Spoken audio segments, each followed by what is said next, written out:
perhaps we should allow Stone Cold his privacy?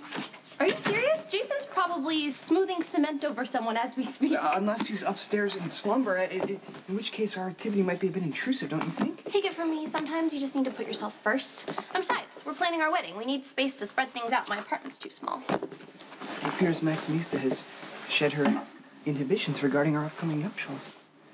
Well, I almost lost you, Spinelli, and if Johnny hadn't been in that warehouse, I would be trying to figure out how to spend the rest of my life without you. Instead, we get to plan our wedding, which makes me the happiest bride on the face of the planet. Okay.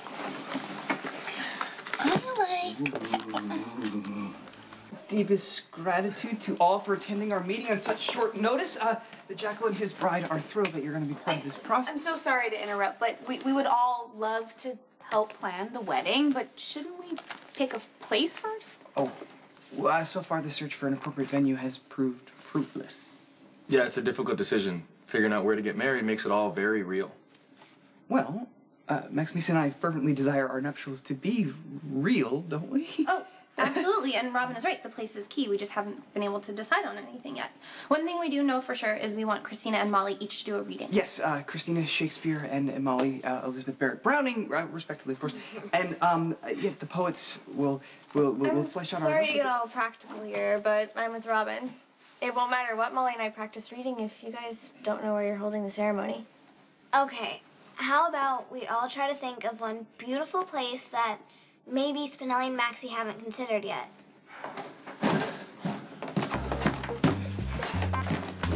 Go back upstairs. Greetings.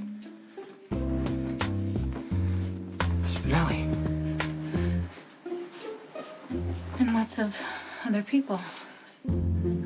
Sam, I don't think Spinelli would have asked us to come over if he knew that you and Jason are upstairs making passionate love.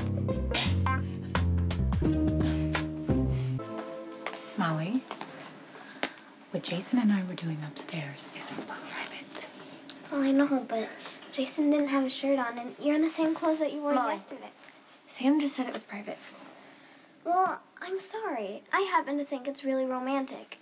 I mean, Jason and Sam were once torn apart by cruel circumstances, and now they're back together. Okay, sorry, I'm gonna have to ask everyone to leave, please. Well, that's just rude. Okay, if I could entreat my bride. I mean, Spinelli lives here, too. He has every right to invite as many people over as he wants to help plan the most important day of our lives. That's okay, Jason. We're just leaving. Were we? Oh, yes, we have patients at the hospital. No, we don't. We were... Yes, we do. Just, sorry. Ignore him. Okay, I do. okay. Well, we shall alert you as soon as we find a place to hold the ceremony. Okay, we should go too. We've got to practice our poetry readings just in case they actually find a place to hold the wedding. Okay, but first, I need to speak to Jason. Privately. Discernible progress on our impending nuptials was not achieved. Thanks to Jason. But it is Stone Cold's house, and we failed to notify him of our assemblage. You know what Jason's problem is, amongst other things? He is completely incapable of putting himself in anyone else's shoes. I should have told him that.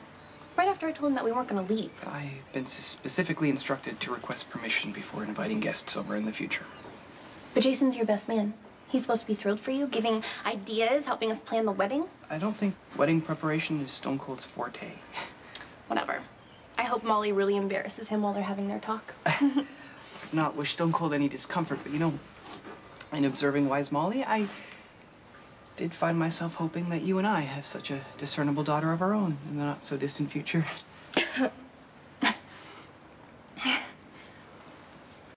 At first, I took exception to the seeming eternity between the day when Maximista agreed to marry me and our actual wedding day, but now, the nuptials seem to have taken on a veritable life of their own and threaten to overwhelm the meaning of our intentions. Hold on, I'm not exactly sure what you want from me.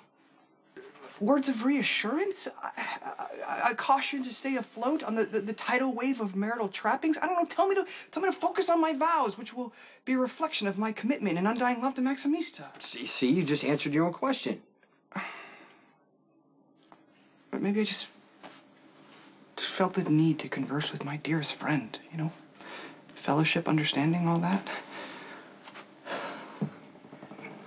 You know I hope this works out the way you want it to. Is that a circuitous way of saying that you doubt Maximista and my love? No, I know that you love Maxie. And Maxie seems to love you. That's a less than ringing endorsement. Do you think I'm making a grievous mistake?